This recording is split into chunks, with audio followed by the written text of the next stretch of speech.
नमस्कार दोस्तों, मैं मनीष कुमार भोज आप सभी का अपने YouTube चैनल पहाड़ एजुकेशन में हार्दिक स्वागत करता हूं। दोस्तों, आशा करता हूं कि आप सभी लोगों की जो तैयारी है वो बहुत शानदार तरीके से आप लोग कर रहे होंगे, इसमें कोई दो राय नहीं है।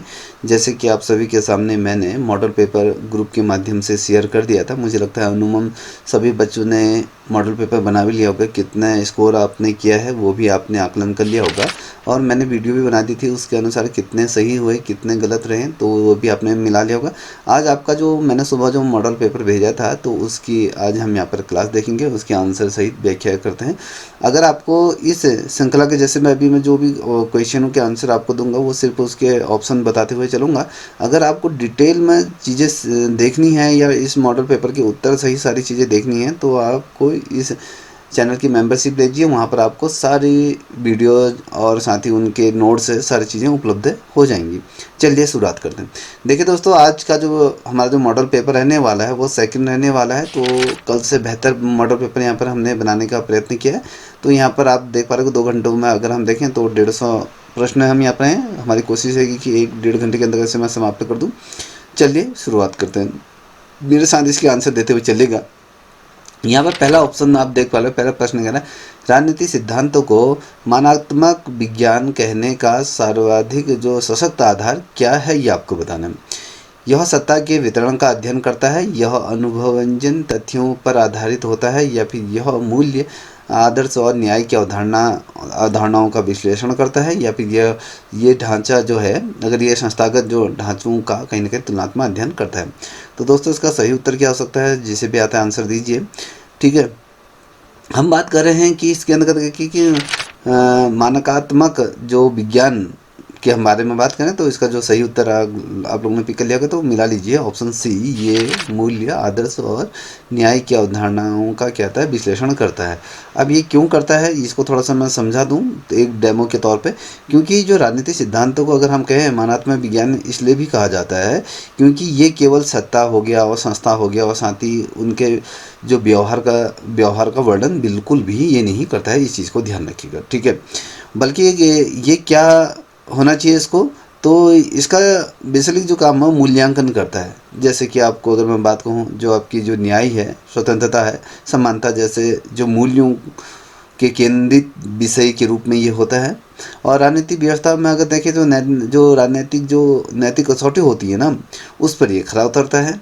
और यही कारण रहा है कि इसे हम अनुभव व्यंजन ना होकर ये मूल्य आधारित अध्ययन ये करता है। तो ये याद रखिए, ठीक है। अब हम बात करेंगे दूसरे नंबर का प्रश्न। यह कहता है राज्य एक नैतिक संस्था है। यह कथन किस विचारक को राजनीतिक दर्शन का केंद्र तत्व है।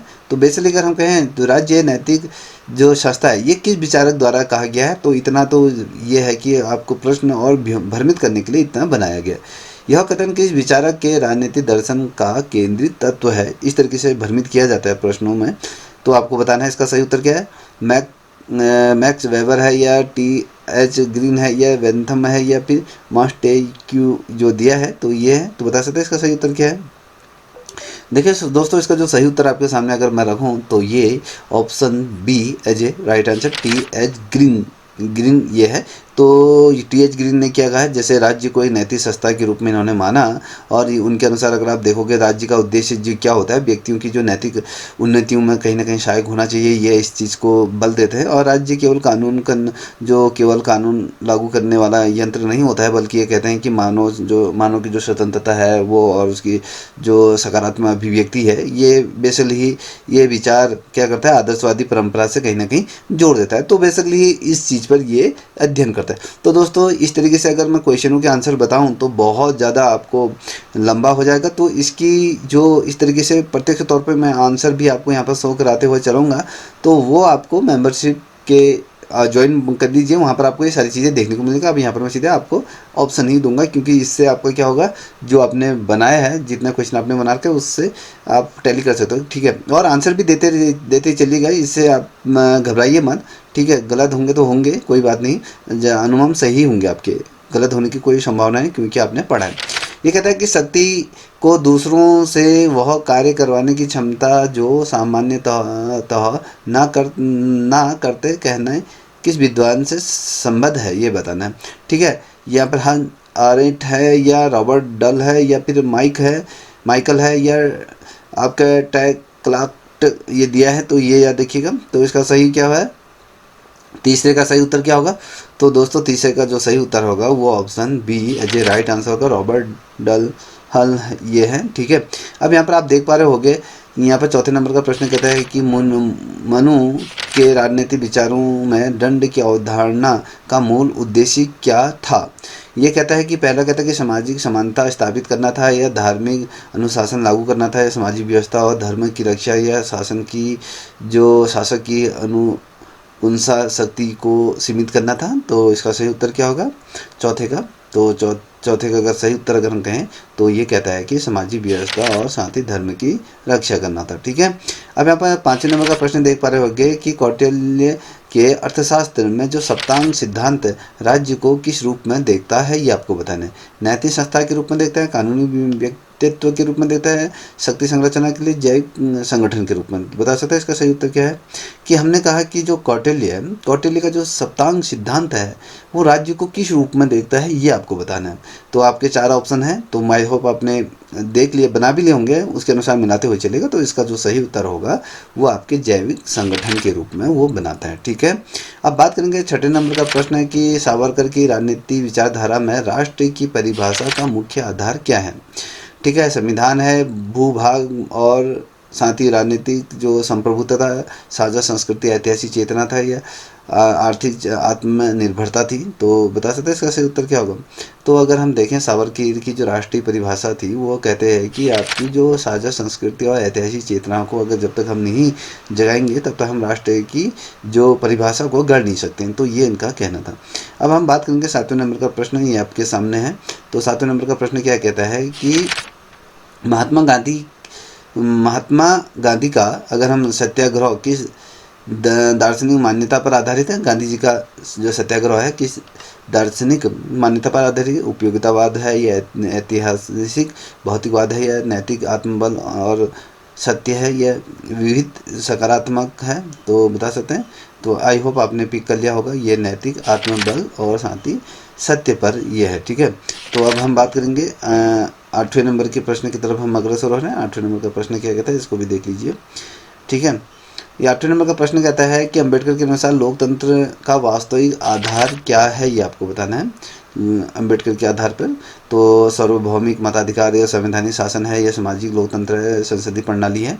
तो अंबेडकर जी क्या कहते हैं इसको बताइए।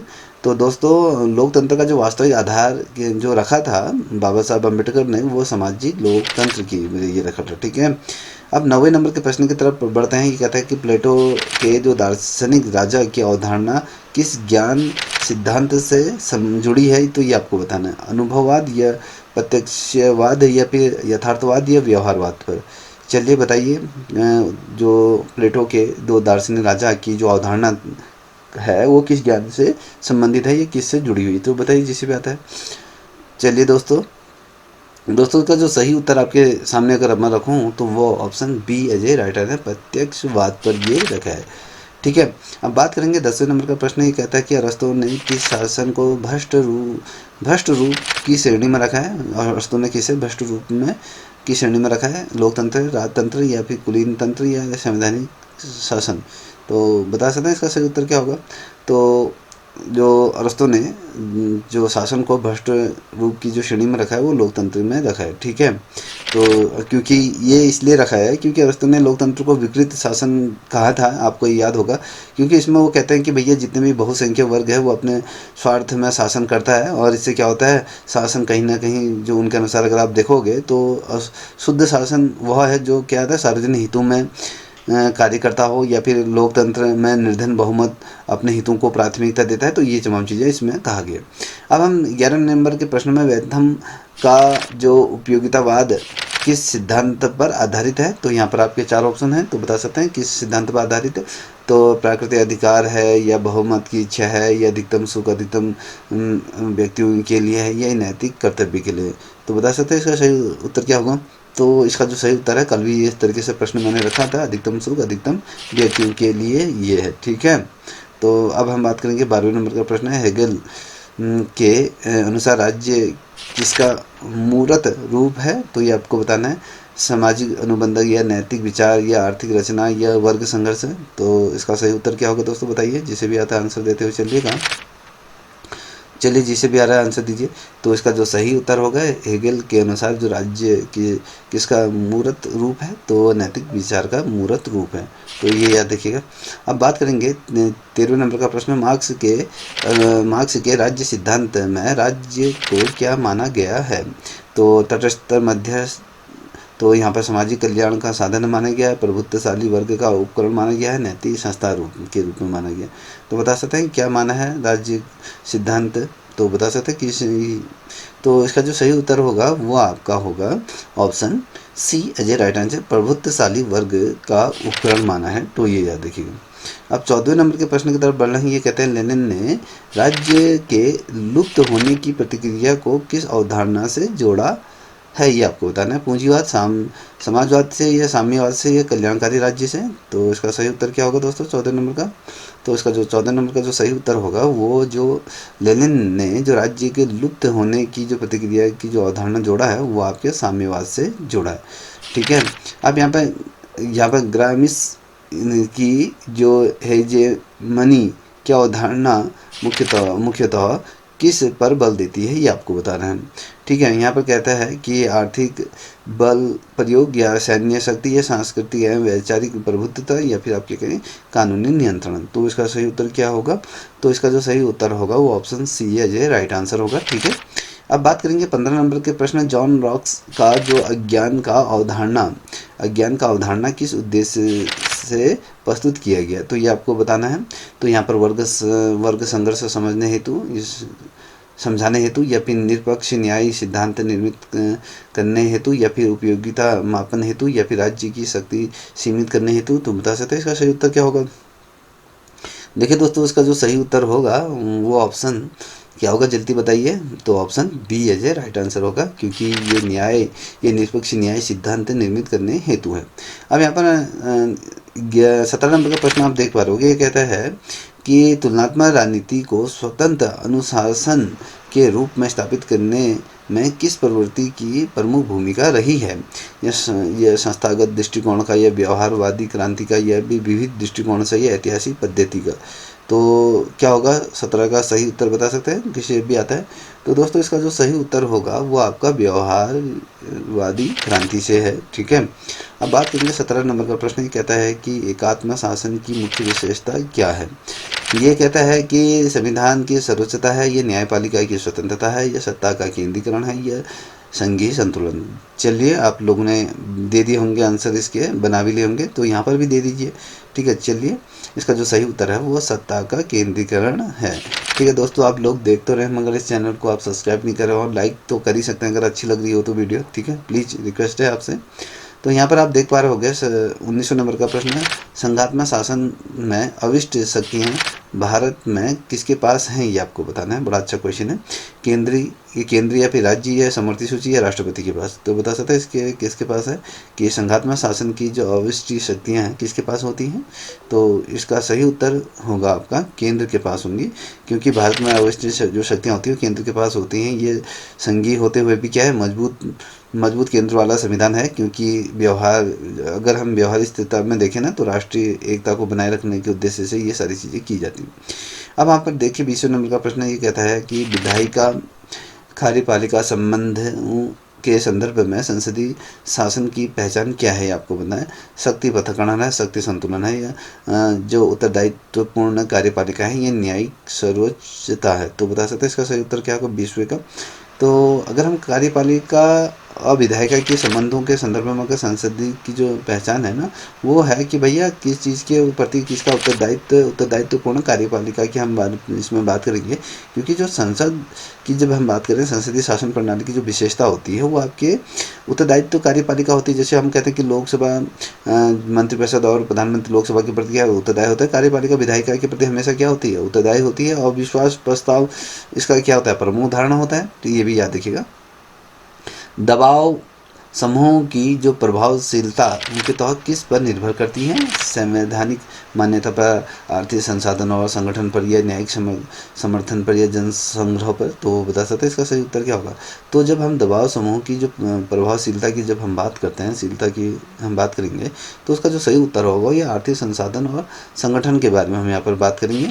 ठीक है, आप यहाँ पर देखिए 22वें नंबर का प्रश्न कहता है कि राजनीतिक संस्कृति की परिपार्थ अवस्था किस समाज की विशेषता है? तो यहाँ पर विकसित लोकतंत्र, या संक्रमणशील समाज की, या परंपरागत समाज, या समाजवादी समाज? तो उसका सही उत्तर क्या होगा? जिसे भी आता है आंसर दीजिए। ठीक है, जिसे भी आ रहा है आंसर दीजिए दोस्तों। तो यहाँ पर आप देखोगे तो परंपरागत समाज की हम यहाँ पर बात करेंगे। ठीक है, तो ये इसका सही उत्तर है। अब यहाँ पर अगर आप देखोगे, यहाँ पर 83वें नंबर का प्रश्न कहता है कि संविधान सभा की संप्रभुता का आधार क्या था? तो ये आपको बताना है। तो ब्रिटिश संसद, गवर्नर जनरल है, या भारतीय जनता है, या देशी रियासत है? तो भारतीय संविधान की संप्रभुता का आधार क्या है? भारतीय जनता ही होगी। तो ये इसका बी सी ऑप्शन सही है। यहाँ पर कहते हैं कि प्रस्तावना में संप्रभुता शब्द का तात्पर्य क्या है? न्यायपालिका की सर्वोच्चता, संसद की सर्वोच्चता है, या जनता की अंतिम सत्ता, या संघीय ढांचा? तो 23वें का 24वें का सही उत्तर क्या होगा दोस्तों?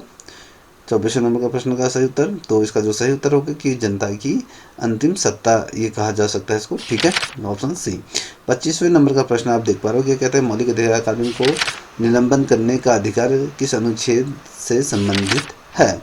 अनुच्छेद 14, 19, 32 या फिर 359 में? तो ये आप सभी को पता है, जब आपके जो जब मौलिक अधिकार निलंबन का जो अधिकार किस अनुच्छेद में है, तो वो option D as a right answer है 359 के अंतर्गत। यहाँ पर 26वें नंबर का प्रश्न आप देख पा रहे होंगे। 26वें नंबर का प्रश्न क्या कहता है?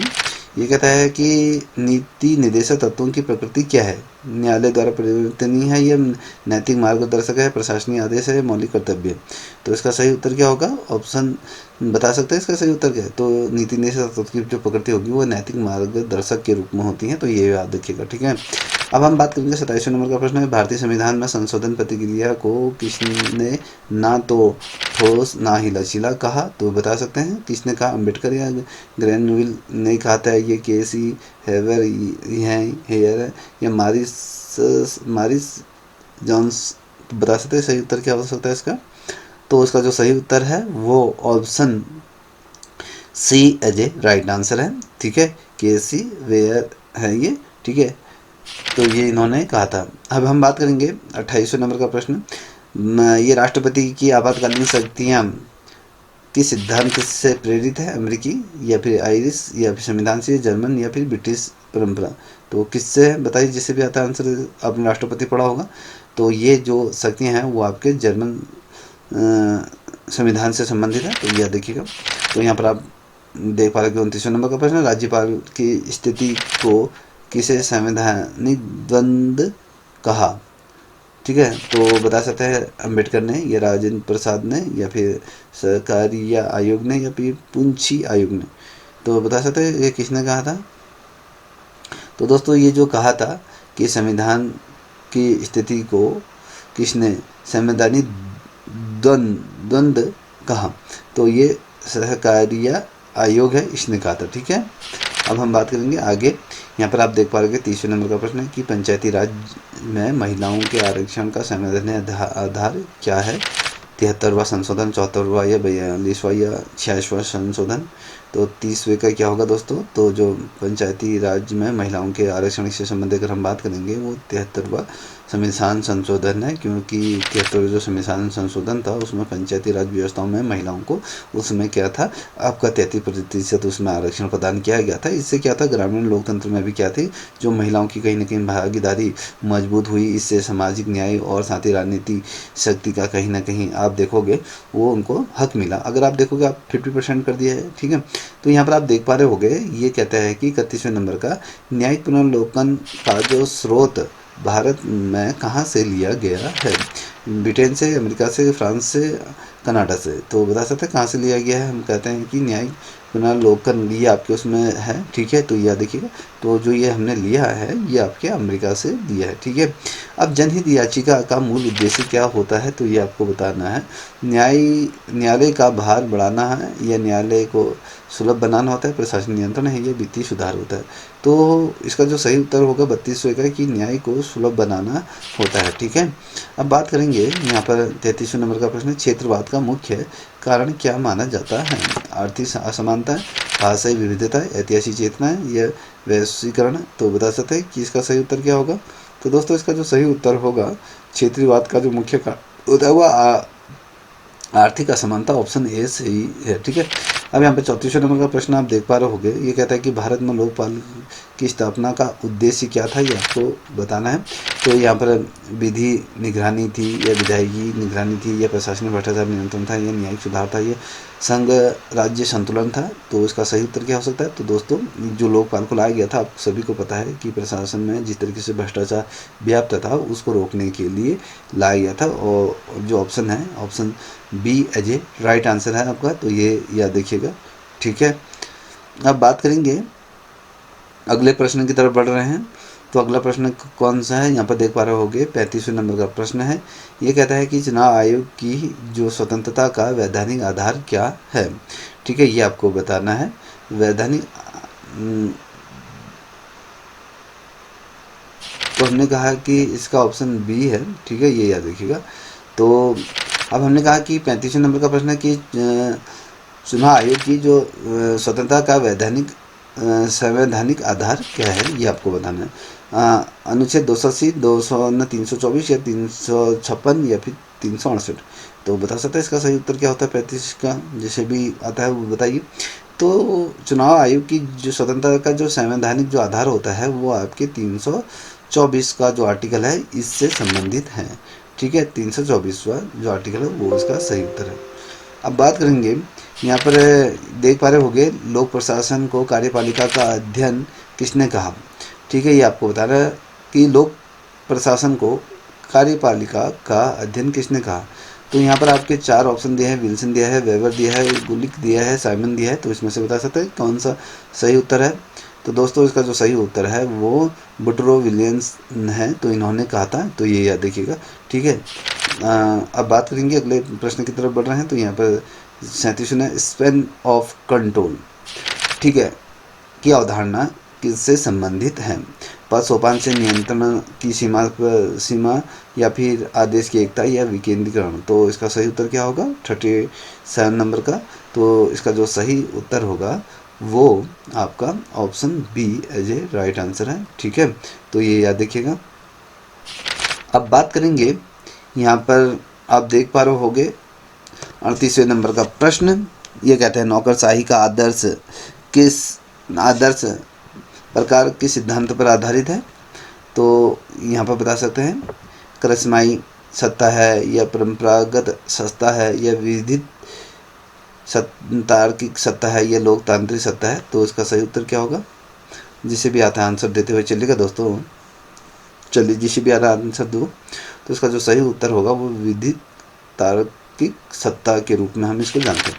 अब यहाँ पे 39 नंबर का प्रश्न देख पा रहे हो कि भारत में बजट किसके द्वारा प्रस्तुत किया जाता है, प्रधानमंत्री या फिर राष्ट्रपति या फिर योजना आयोग द्वारा या फिर वित्त मंत्री। तो बता सकते हैं किसके द्वारा किया जाता है। तो आप सभी को पता है ये जो जारी किया जाता है बजट को वो वित्त मंत्री द्वारा प्रस्तुत किया जाता है, ठीक है। अब यहाँ पर आप देख पा रहे होंगे, ये कहता है कि सुशासन का केंद्रीय तत्व क्या है। सुशासन का केंद्रीय तत्व के बारे में बात कर रहे हैं हम, इसको थोड़ा सा ध्यान में देखिएगा, ठीक है। अब केंद्रीय तत्व की जब हम बात कर रहे हैं तो नियंत्रण है, या पारदर्शिता और जवाबदेही है, केंद्रीकरण है, या फिर प्रशासनिक गोपनीयता है। तो 40वें नंबर का सही उत्तर क्या होगा।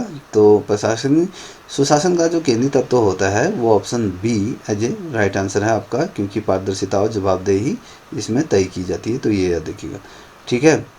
अब बात करेंगे, यहाँ पर 41वें नंबर का प्रश्न आप देख पा रहे होंगे, ठीक है।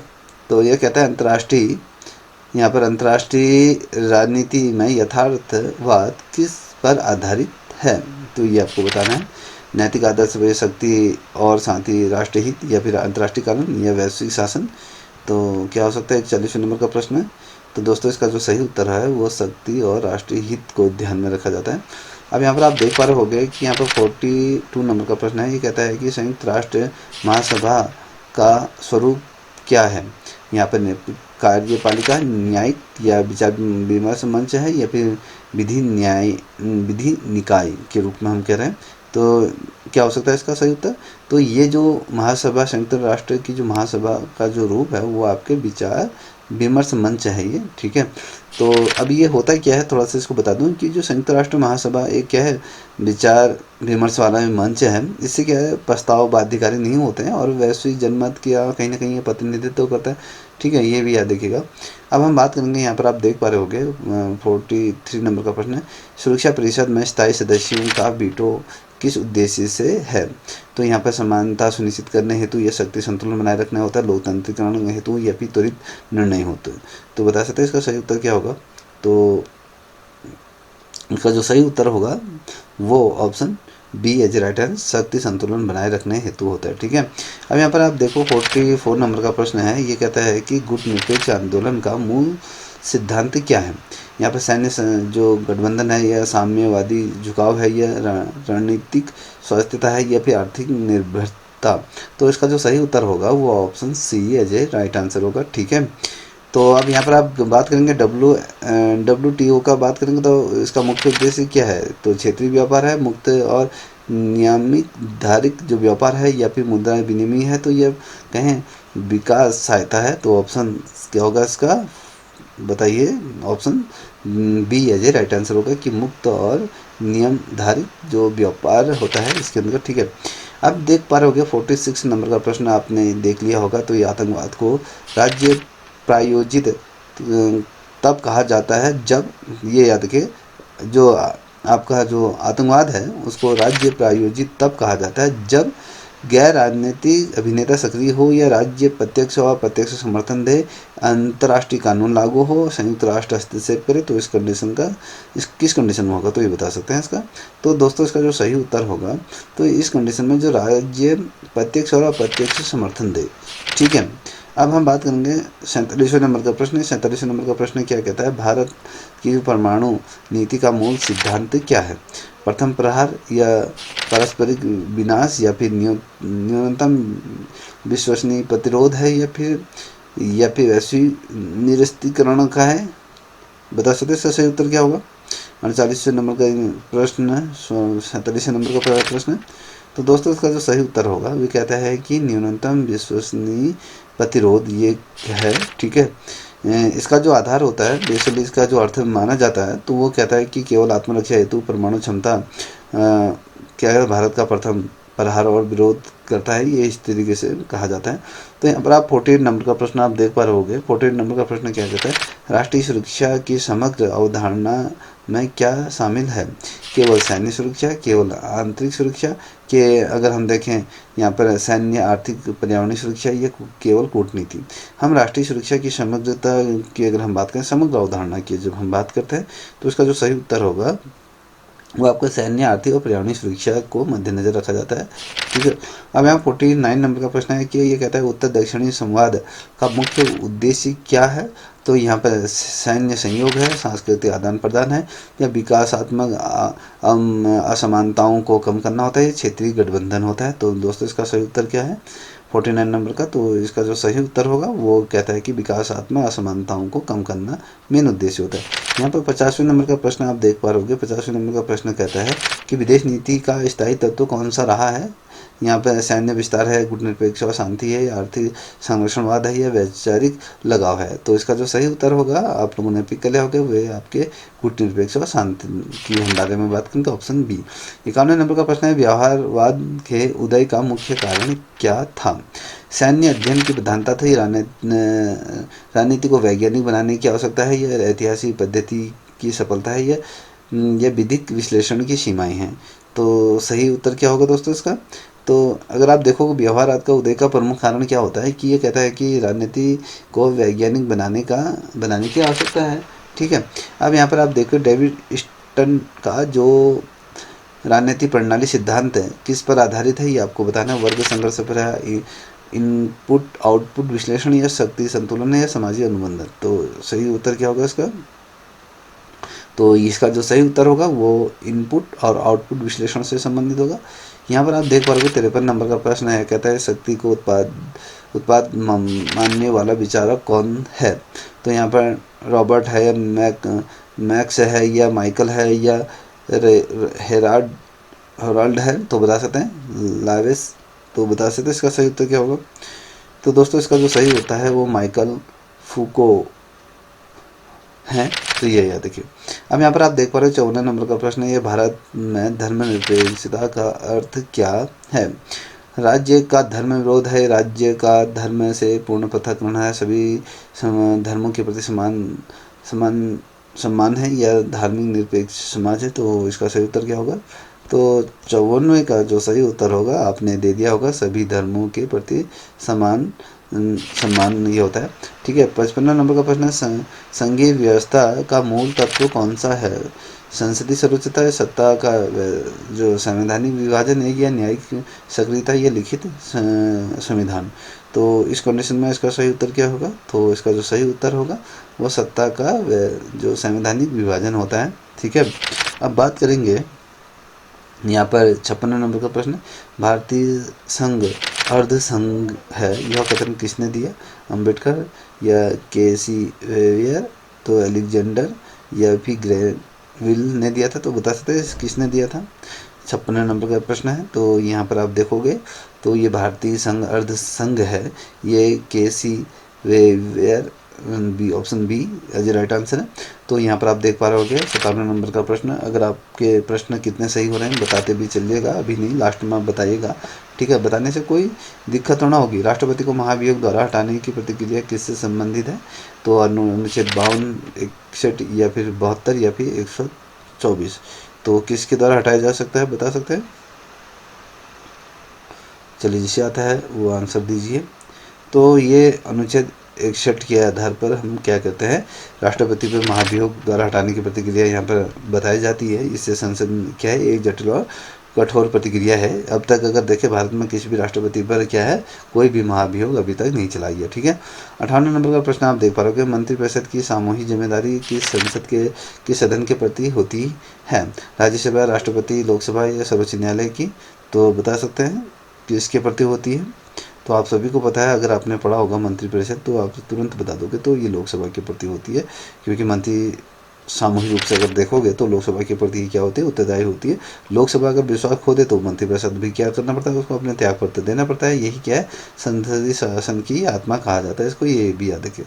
59 नंबर का प्रश्न आप देख पा रहे होगे, कहता है कि संविधान राज्य विधान परिषद की संरचना किस अनुच्छेद में वर्णित है। ये बड़ा अच्छा क्वेश्चन है। 168, 169, 170 में और 71 पर। तो इसका सही उत्तर क्या होगा। तो इसका जो सही उत्तर होगा option D as a right answer होगा। 171वें पर इसका जिक्र किया गया है। ठीक है। अब बात करेंगे, यहाँ पर आप देख पा रहे होगे ये कहता है कि ये क्या कह रहा है, इसको देखिएगा। ये कहता है कि वित्त आयोग, जिसके बारे में बात कर रहे हैं, वित्त आयोग का मुख्य कार्य क्या है। तो ये आपको बताना है दोस्तों, मुख्य कार्य क्या होता है। योजना बनाना होता है, केंद्रीय राजस्व वितरण है, ये वित्तीय वितरण है, या बजट प्रस्तुत करना है, कर निर्धारण करना होता है। तो 60वें नंबर का जो सही उत्तर होगा तो वो ऑप्शन बी, केंद्र और राज्य का वित्तीय वितरण ये किया जाता है। तो अब यहाँ पर आप देख पा रहे होंगे कि कहता है कि 61वें नंबर का प्रश्न है, पंचायती राज को लोकतंत्र की पाठशाला किसने कहा था। महात्मा गांधी ने या बलवंत राय मेहता ने, जवाहरलाल नेहरू ने और अशोक मेहता ने। तो किसने कहा था, तो बता सकते हैं। तो ये जो कहा था बलवंत राय मेहता ने कहा था। ठीक है। अब यहाँ पर आप देख पा रहे होंगे, यहाँ पर 62 नंबर का प्रश्न, न्यायिक सक्रियता का मुख्य परिणाम क्या रहा।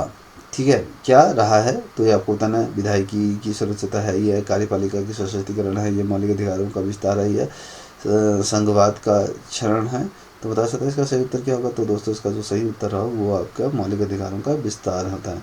ठीक है। अब यहाँ पर देखो दल बदल, भारत में दल बदल जो विरोधी कानून की संशोधन से जोड़ा गया है, 42वां, 44वां, 52वां, 61वां। तो सही उत्तर क्या होगा इसका। तो इसका जो 52वां जो संविधान संशोधन था उसके द्वारा क्या किया था, दल बदल विरोधी जो कानून को जोड़ा गया था। इसका जो मेन उद्देश्य था कि राजनीति को स्थिरता लाना था। इससे क्या है, 10वीं अनुसूची में इसको भी शामिल किया गया। तो 10वीं अनुसूची में से क्या किया गया था, शामिल किया गया था, ये भी ध्यान रखिएगा। अब यहाँ पर आप देख पा रहे होंगे, यहाँ पर 64 नंबर का प्रश्न है, क्षेत्रीय दलों की वृद्धि का मुख्य कारण क्या है। क्या कहने का मतलब, जो क्षेत्रीय दलों की जो वृद्धि का मुख्य कारण क्या है, वैश्वीकरण है या सामाजिक आंदोलन है, केंद्र की कमजोर भूमिका है या संघीय असंतुलन है। तो क्या हो सकता है इसका सही उत्तर। तो इसका जो सही उत्तर होगा वो आपका क्या होगा दोस्तों, यहाँ पर आप देख पा रहे हो कि संघीय असंतुलन होता है।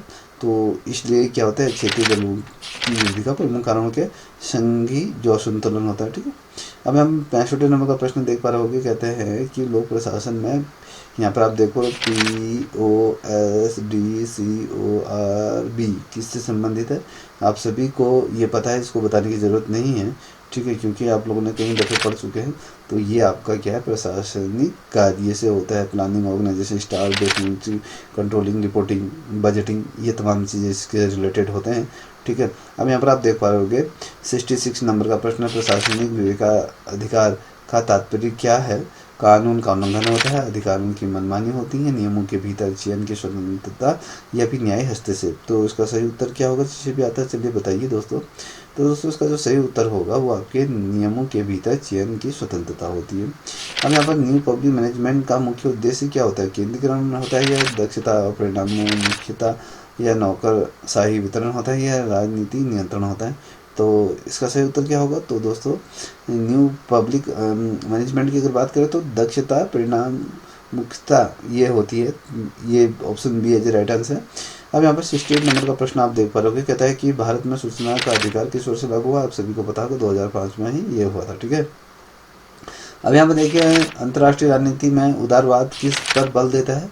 जो शक्ति संघर्ष पर या सैन्य गठबंधन या सहयोग या संस्थाएं हैं या राष्ट्रीय हित पर। तो किस पर सबसे ज़्यादा बल देगा, तो ये सहयोग और जो संस्थाएं हैं इस पर बल देता है। ठीक है, सॉफ्ट पावर की अवधारणा किसने दी थी। तो यहाँ पर आपके 4 ऑप्शन हैं, 4 ऑप्शन में से सही उत्तर क्या हो सकता है, चलिए बताइए। तो यहाँ पर इसका जो सही उत्तर है वो आपके जोसेफ नाई ने क्या दिया था, सॉफ्ट पावर की अवधारणा दी थी। अब यहाँ पर 71वें नंबर का प्रश्न देख पा रहे हो, संयुक्त राष्ट्र चार्टर का अनुच्छेद 51 किससे संबंधित है। तो मानवाधिकार है, आत्मरक्षा का अधिकार है, वीटो शक्ति है या शक्ति स्थापना है, शांति स्थापना। तो बता सकते हैं इसका सही उत्तर क्या होगा। तो दोस्तों जब हम संयुक्त राष्ट्र संघ की अगर हम बात करें तो उसके चार्टर के अगर अनुच्छेद 51 की बात करें तो ये आत्मरक्षा का अधिकार होता है। तो ये याद रखिएगा। ठीक है, ऑप्शन बी है राइट आंसर होगा।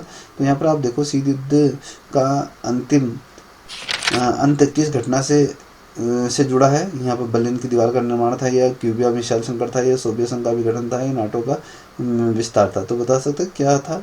तो दोस्तों इसका जो शीत युद्ध का जो विघटन था, ये जो इसकी घटना का जो अंत था वो अभी सोवियत संघ का विघटन से था। ठीक है, अब यहाँ पर आप देख पा रहे हो 73वें नंबर का प्रश्न, भारत और अमेरिका संबंधों में निर्णायक मोड़ किस समझौते से आया है। तो ये आपको बताना है, शिमला समझौता या परमाणु समझौता 2005 का, ताशकंद समझौता या पंचशील समझौता।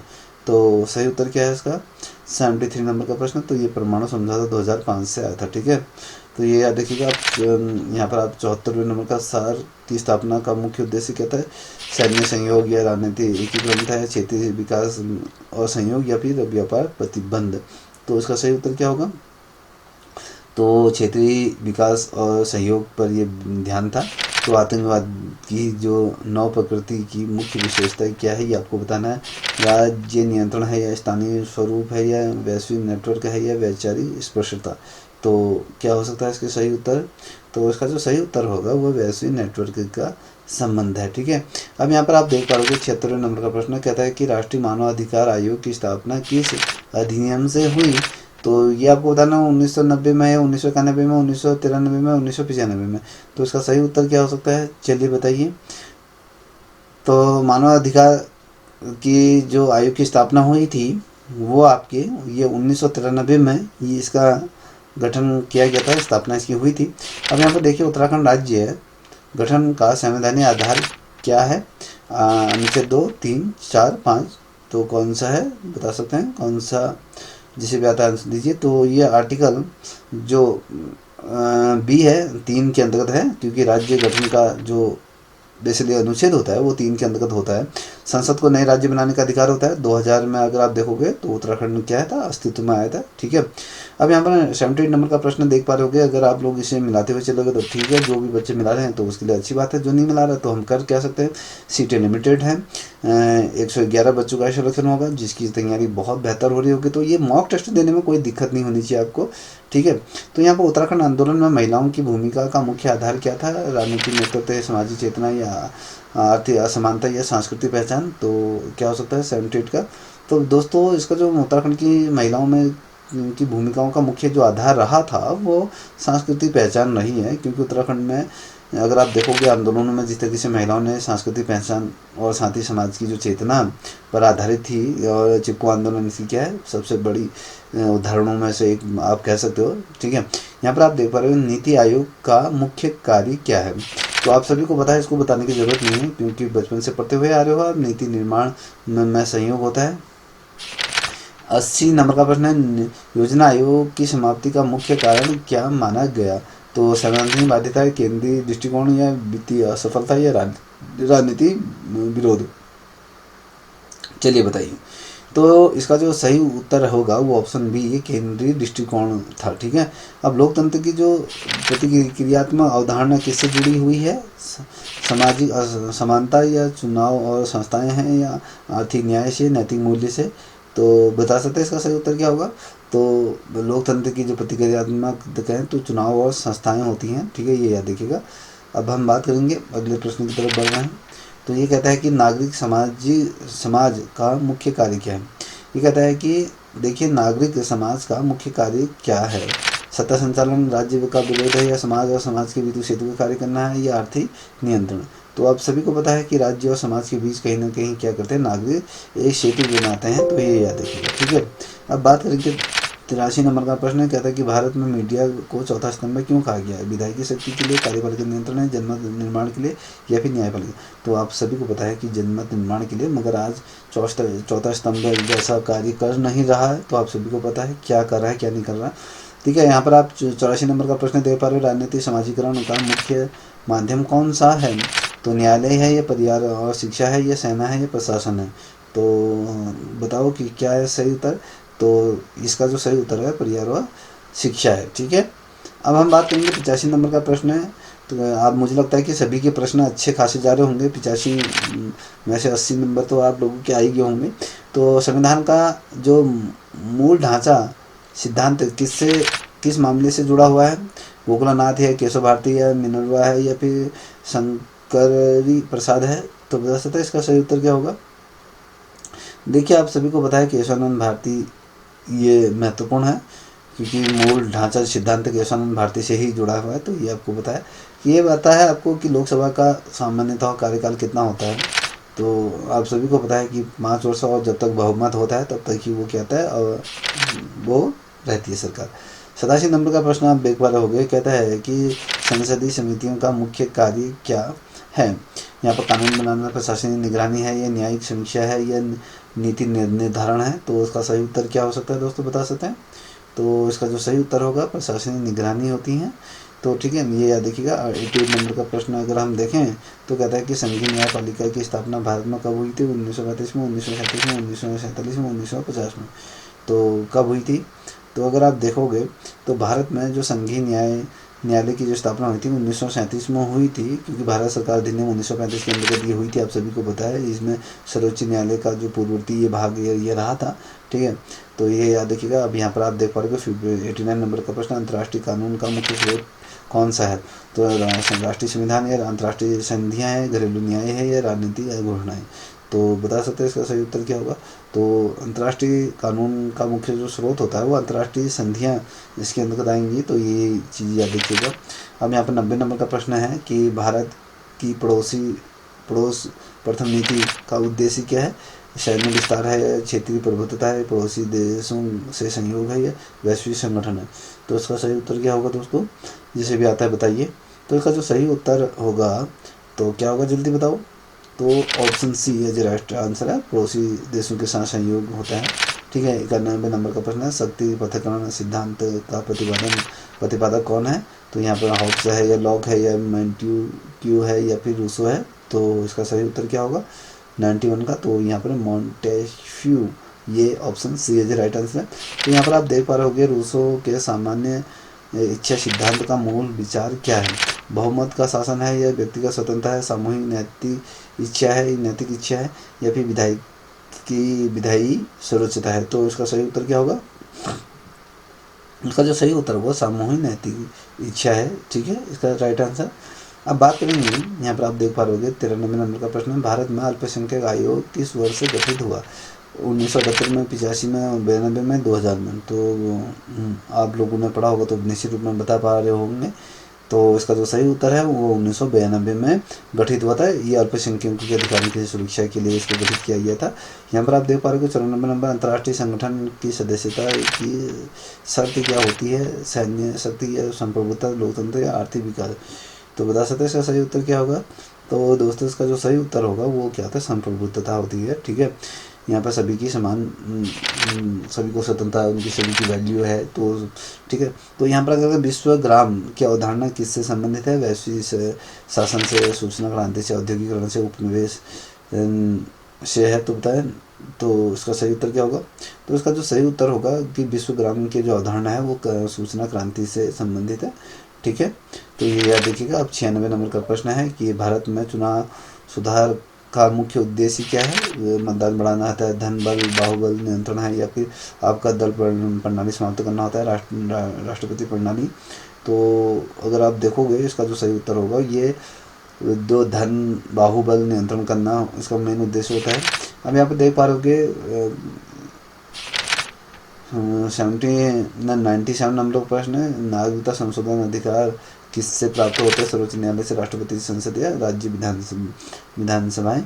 तो बता सकते हैं किससे होता है। तो इसका जो सही उत्तर होगा वो संसद से होता है। तो ये याद रखिएगा। ठीक है, क्योंकि जो नागरिकता संशोधन अधिकार संसद के पास होता है। आप सभी को पता है नागरिक अधिकार संशोधन जो हुआ था 1955 में ये हुआ था, अगर आपने पढ़ा, क्योंकि ये संघीय विषय है, ये आपको पता होना चाहिए।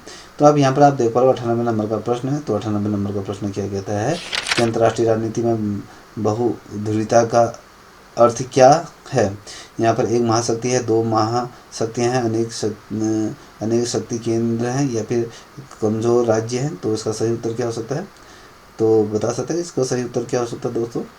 तो उसका जो सही उत्तर हो वो अनेक शक्तियाँ होती हैं। ठीक है, बहुध्रुवीता का अर्थ ही क्या होता है, अनेक शक्तियाँ। यहाँ पर 99 नंबर का प्रश्न देख पा रहे होंगे। ये कहता है कि भारत की विदेश नीति का संवैधानिक आधार कहाँ निहित है। तो प्रस्तावना में, नीति निर्देश तत्व में, मौलिक अधिकार में, या 7वीं अनुसूची में। तो अगर आप देखोगे तो ये है आपके नीति निर्देश तत्वों पर ही आधारित होती है। ठीक है, अब हम बात करेंगे 100 नंबर का प्रश्न है इस श्रृंखला का। तो यहाँ पर आप देख पा रहे हो कि उत्तराखंड में महिला सशक्तिकरण का मुख्य संवैधानिक साधन क्या है। मौलिक अधिकार है, नीति आयोग है, या पंचायती राज में आरक्षण है, या राज्यपाल की भूमिका है। तो आप सभी को पता है कि उत्तराखंड में पंचायती राज में क्या है, महिलाओं को आरक्षण दिया गया है। तो ये आपको पता नहीं। अब यहाँ पर आप देख पा रहे होगे 101 नंबर का प्रश्न ये कहता है कि राजनीति सिद्धांत का पॉजिटिव लिबर्टी की अवधारणा किससे संबंधित है। तो यहाँ पर राज्य द्वारा न्यूनतम हस्तक्षेप या आत्म साक्षात्कार और क्षमता विकास, या कानूनी स्वतंत्रता, या निजी क्षेत्र की सुरक्षा। तो बता सकते हैं इसका सही उत्तर क्या होगा। तो दोस्तों इसका जो सही उत्तर होगा जो पॉजिटिव, जो लिबर्टी की अगर बात करते हैं तो आत्म जो साक्षात्कार और क्षमता का विकास होता है, ये ऑप्शन बी है राइट आंसर है। ये जो आइजिया जो वलिन ने स्वतंत्रता को कितने प्रकार में विभाजित किया है, 1 2 3 4। तो 2 प्रकार से विभाजित किया गया है। तो ये आपको पता होना चाहिए। एक तो आपके नकारात्मक होता है, एक सकारात्मक तौर पे। ठीक है, अब हम बात करेंगे यहाँ पर 103 नंबर का प्रश्न है, न्याय का वितरणात्मक सिद्धांत मुख्यतः किस प्रश्न से जुड़ा है। तो कानून का पालन, या दंड व्यवस्था है, या संसाधनों का न्यायपूर्ण वितरण है, या राज्य की संप्रभुता है। तो बता सकते हैं इसका सही उत्तर क्या होता है। तो यहाँ पर संसाधनों का न्यायपूर्ण वितरण होता है।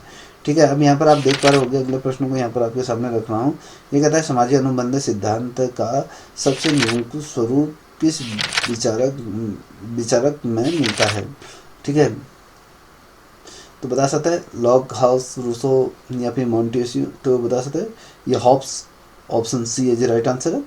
तो यह याद रखिएगा। तो अब हम बात करेंगे तो 105 नंबर का, लॉक के अनुसार सरकार की वैधता किस पर आधारित है? दैविक अधिकार पर, जनता की सहमति पर, शक्ति प्रयोग पर, परंपरा। तो बता सकते हैं इसका सही उत्तर क्या होगा? तो दोस्तों इसका जो सही उत्तर होगा वो option C as a right answer. तो 106 नंबर का प्रश्न देख पा रहे हो, रूसो के अनुसार संप्रभुता का स्वभाव कैसा है? तो अविभाजित, हस्तांतरित या विभाजित, ये सीमित है। तो ये बता सकते हैं ABC। तो इसमें से कौन सा सही हो सकता है? देखिए दोस्तों 106 का ऑप्शन सी अविभाजित और अभिवंतित है, ठीक है, ये ऑप्शन सी। तो यहाँ पर आप देख पा रहे हो उपयोगितावाद की आलोचना का मुख्य आधार क्या है? तो ये सुख को महत्व देती है, ये व्यक्ति अधिकारों की अनदेखा करता है, ये भी नैतिकता पर आधारित है, यह गणतात्मक नहीं है। तो सातवें का क्या सही उत्तर होगा?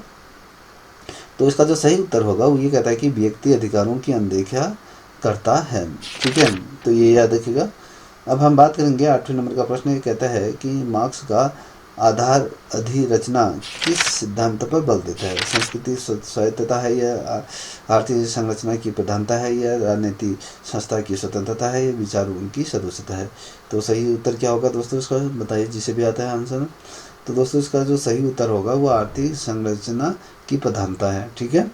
ग्रामी ने किसके माध्यम से प्रभुत्व बनाए रखने की बात कही है? सैन्य, आर्थिक बल, या सांस्कृतिक सहमति, या विविध नियंत्रण? तो बता सकते हैं किससे ये बात कही गई है? तो इसका जो सही उत्तर होगा वो, अगर हम 9 का देखें तो 109 नंबर का, तो ऑप्शन सी सांस्कृतिक सहमति है इसका सही उत्तर। अब यहाँ पर देखिए जॉन रॉस के न्याय सिद्धांत का प्रथम सिद्धांत क्या है, ये आपको बताना है। तो आंतरिक सिद्धांत है, समान स्वतंत्रता का सिद्धांत है, उपयोगिता सिद्धांत है, योग्यता सिद्धांत है। तो बता सकते हो इसका सही उत्तर क्या होगा? तो न्याय सिद्धांत का जो प्रथम सिद्धांत दिया गया समान स्वतंत्रता का सिद्धांत है।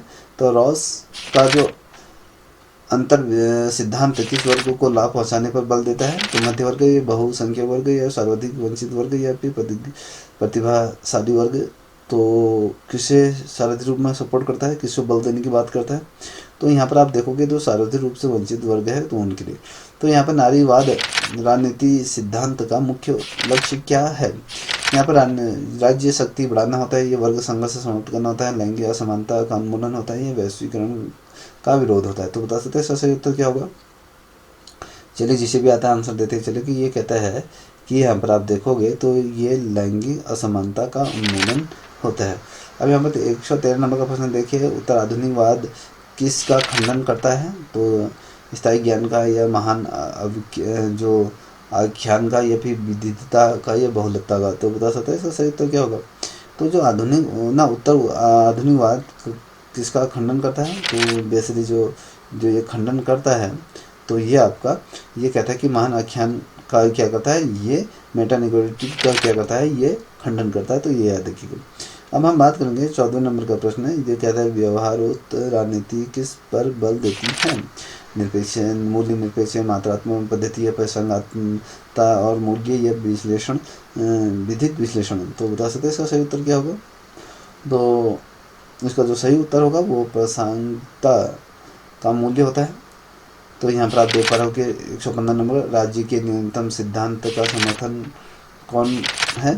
तो यहाँ पर आप 4 ऑप्शन देख पा रहे हो कि रॉबर्ट है, जॉन है, या कॉल है, या फिर ग्रीनी है। तो इसका जो सही उत्तर क्या होगा दोस्तों? 115 नंबर का प्रश्न है। तो यहाँ पर आपके रॉबर्ट जो नोजिक है, तो इन्होंने दिया था। तो ये याद रखिए ऑप्शन ए।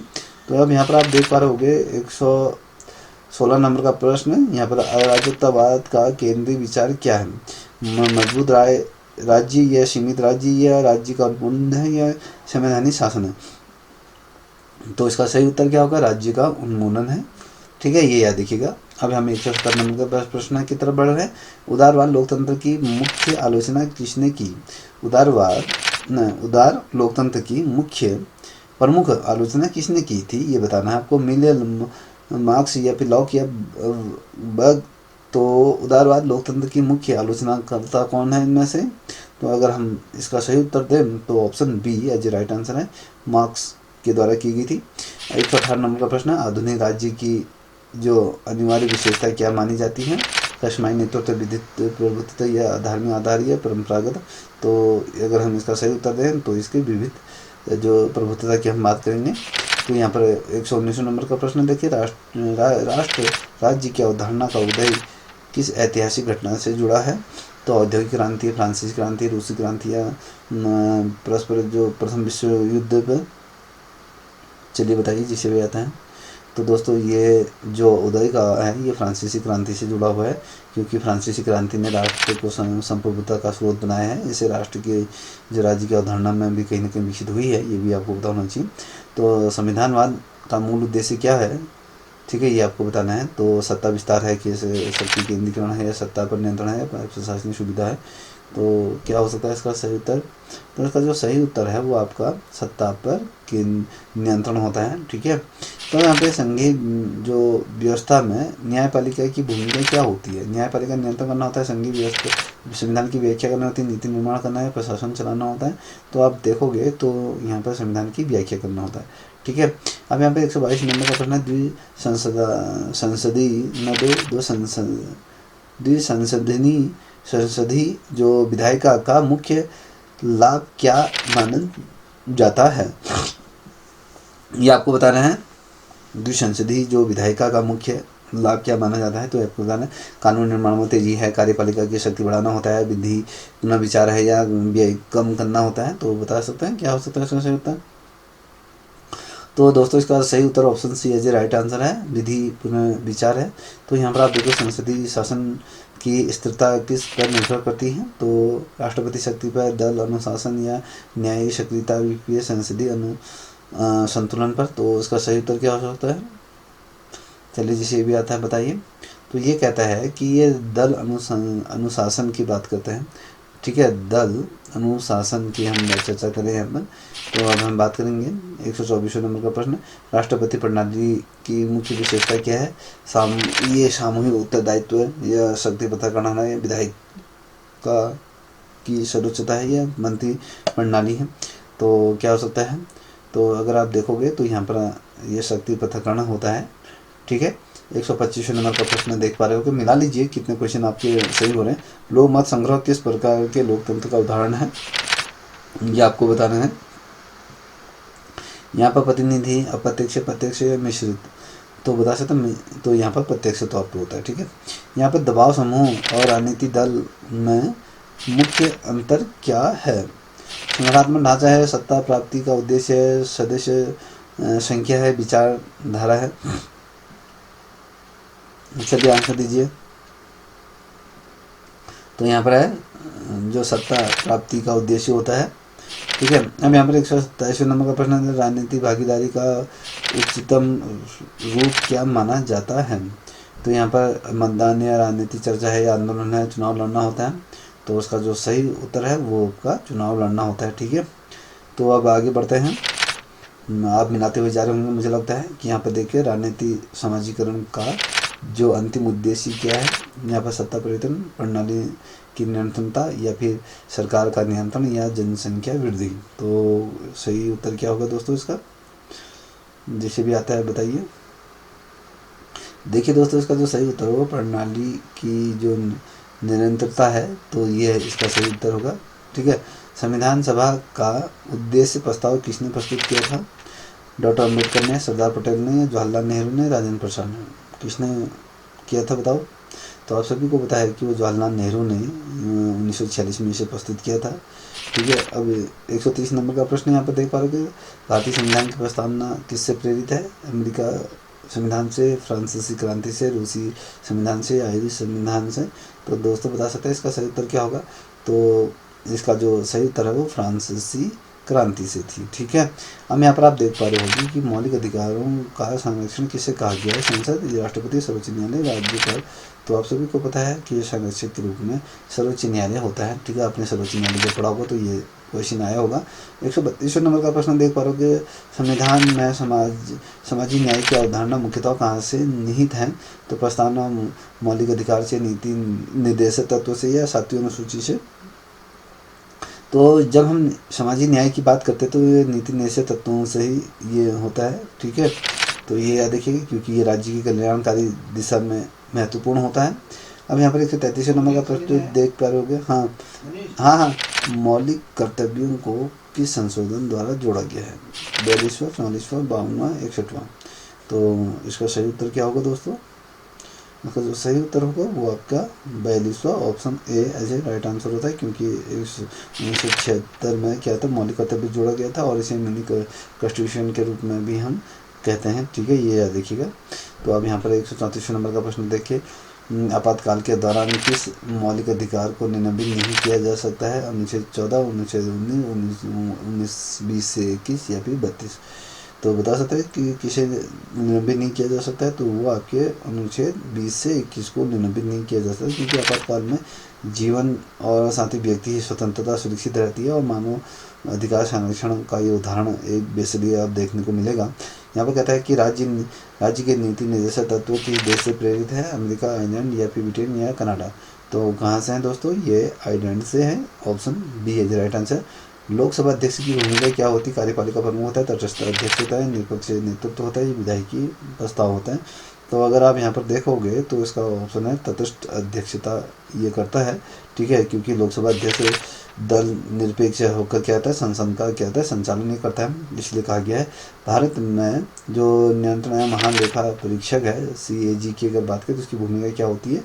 कर निर्धारण होता है या फिर वित्तीय लेखा परीक्षण होता है, बजट निर्माण होता है, नीति निर्धारण होता है। तो आप सभी को पता होगा कि इसका सही उत्तर क्या है। तो option B as a right answer है, वित्तीय लेखा परीक्षण होता है। आजकल ये क्या काम कर रहा है आप सभी को पता है, ठीक है। अभी हमारा आप देखो प्रशासनिक सुधारों का मुख्य उद्देश्य क्या होता है? कर्मचारियों की संख्या बढ़ाना होता है, प्रशासनिक दक्षता या राजनीतिक नियंत्रण या केंद्रीकरण। तो इसका सही उत्तर क्या होगा दोस्तों? तो इसका सही उत्तर ऑप्शन बी प्रशासनिक दक्षता बढ़ाना होता है। तो अब यहाँ पर आप देख पा रहे हो कि सुशासन की अवधारणा किससे जुड़ी है? सत्ता या नैतिक पारदर्शिता, जवाबदेही या सैन्य नियंत्रण या प्रशासनिक गोपनीयता। तो आपका सही उत्तर क्या है? नैतिकता, पारदर्शिता और जवाबदेही सुनिश्चित होती है इससे। तो ये याद रखिएगा। वैश्वीकरण का राजनीति का मुख्य प्रभाव क्या है? राज्य की पूर्ण समाप्ति है, राज्य की भूमिका में परिवर्तन है, लोकतंत्र का अंत है या राष्ट्रीय सीमाओं का पूर्ण लोप है। तो इसका सही उत्तर क्या होगा 140 नंबर का? तो ये कहता है कि राज्य की भूमि में परिवर्तन है, भूमिका में परिवर्तन होता है। तो ठीक है, अंतर्राष्ट्रीय संबंधों में शक्ति संतुलन का उद्देश्य क्या होता है? युद्ध को बढ़ावा देना, शांति बनाए रखना होता है, प्रभुत्व स्थापित करना होता है, वैचारिक प्रसार होता है। तो इसका सही उत्तर क्या होगा दोस्तों? तो आप यहाँ पर देखोगे तो ये शांति बनाए रखना ही इसका क्या है, मूल उद्देश्य होता है। तो ये याद रखिएगा, ठीक है। अब हम बात करेंगे यहाँ पर 42 नंबर का प्रश्न आप देख पा रहे हो। यहाँ पर सामूहिक जो सुरक्षा की अवधारणा किस पर आधारित? क्षेत्रीय गठबंधन है, सैन्य विस्तार में, सामूहिक प्रतिक्रिया पर, तटस्थ। तो इसका जो सही उत्तर क्या होगा दोस्तों? 42वें का। तो 42वें का जो सही उत्तर होगा वो कहता है कि सामूहिक प्रतिक्रिया पर ही होता है, क्योंकि किसी पर अगर आप देखोगे किसी एक पर हमला का मतलब होता है कि सभी पर हमला होता है, ये चीज़ें मानी जाती है। संयुक्त राष्ट्र की स्थापना का उद्देश्य किस उद्देश्य से हुई थी? वैश्विक व्यापार है, अंतर्राष्ट्रीय शांति सुरक्षा है या औद्योगिक विकास है, उपनिवेश है। तो बता सकते हैं इसका सही उत्तर क्या है? ऑप्शन बी अंतर्राष्ट्रीय शांति सुरक्षा से संबंधित है। अंतर्राष्ट्रीय न्यायालय का जो न्यायालय का मुख्यालय कहाँ स्थापित है? न्यूयॉर्क या भी जिनेवा में है, हेग पे है या पेरिस पे है। तो आप सभी को पता है, option C is right answer है। तो हम यहाँ पर गुटनिरपेक्ष आंदोलन का समकालीन महत्व क्या है? समाप्त हो गया है, केवल ऐतिहासिक है, राजनीतिक विश्वासता बनाए रखना होता है, सैन्य गठबंधन है। तो इसका सही उत्तर क्या होगा दोस्तों? तो 45 का सही उत्तर क्या होगा? ये कहता है कि राजनीति स्वायत्ता बनाए रखना होता है, ठीक है, ये याद रखिएगा। अब यहाँ पर 146 नंबर का प्रश्न देख पा रहे कि भारत की विदेश नीति में रणनीति स्वायत्ता का अर्थ क्या है, ये आपको बताना है, ठीक है। अर्थ की हम बात कर रहे हैं, तो इसका जो सही उत्तर क्या होगा? अलगाववाद है या किसी गुट में ना बदलना होता है, सैन्य विस्तार होता है या आर्थिक संरक्षणवाद होता है। तो इसका सही उत्तर जो होता है कि किसी भी गुट में ना बदलना होता है, option B is right answer. 47 number का प्रश्न देखो रहा, आतंकवाद से निपटने में प्रमुख चुनौतियाँ क्या है? सीमित कानून है, वैश्विक सहयोग की कमी है, ये सैन्य शक्ति है, घरेलू रणनीति। तो बता सकते हैं इसका सही उत्तर क्या होगा? आप सभी को पता है कि भैया यार आपकी जो वैश्विक सहयोग की जो कमी होगी तो आतंकवाद से नहीं निपटा जा सकता है, ठीक है। यहाँ पर 48 नंबर का प्रश्न देख पा रहे होगे, कहता है कि अंतर्राष्ट्रीय मानवाधिकार व्यवस्था की मुख्य संस्था कौन सी है। ठीक है, ये आपको बताना है, विश्व बैंक है या मानवाधिकार परिषद है या IMF है या WTO है। तो इसका सही उत्तर क्या है, जिसे भी आता है आंसर दीजिए। तो इसका सही उत्तर ऑप्शन बी मानवाधिकार परिषद है। ठीक है, ये याद रखिएगा। अब हम बात करेंगे, यहाँ पर आप देख पा रहे होंगे, ये कहता है कि जलवायु परिवर्तन को किस प्रकार की सुरक्षा चुनौती मानता है, किस प्रकार की सुरक्षा चुनौती मानता है, परंपरा या सैन्य या गैर परंपरागत या क्षेत्रीय। तो बता सकते हैं इसका सही उत्तर क्या होगा।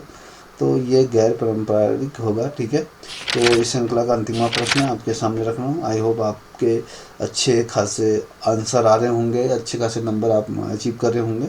अगर इसी गति से चले तो निश्चित रूप में आपका यहाँ पर सिलेक्शन निश्चित रूप में 100% होगा। मैं ऐसी दुआ करता हूँ। यहाँ पर 150 नंबर का प्रश्न है, उत्तराखंड के संदर्भ में सशक्त विकास का मुख्य आधार क्या है।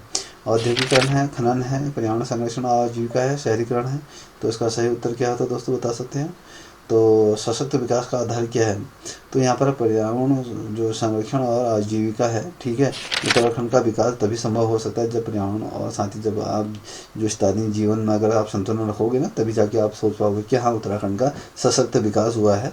तो दोस्तों आई होप, मुझे लगता है कि आप लोगों के जो क्वेश्चन हैं वो बहुत उनके आंसर बहुत अच्छे गए होंगे, आपने अच्छा अटैम्प्ट किया होगा। तो इसी तरीके से निरंतर एक मॉक टेस्ट हम लेके आएंगे। तो यहाँ पर से भी ये लेके चलो कि इसमें से भी आपके कुछ बहुत ढेर सारे क्वेश्चन पूछे जाएंगे। तो ये श्रृंखलाओं को जो PDF मैंने आपको ग्रुप के माध्यम से भेजी है उसको रख लीजिए और लास्ट में मिलाइएगा। तो निश्चित रूप में आपके ढेर सारे क्वेश्चन पूछेंगे।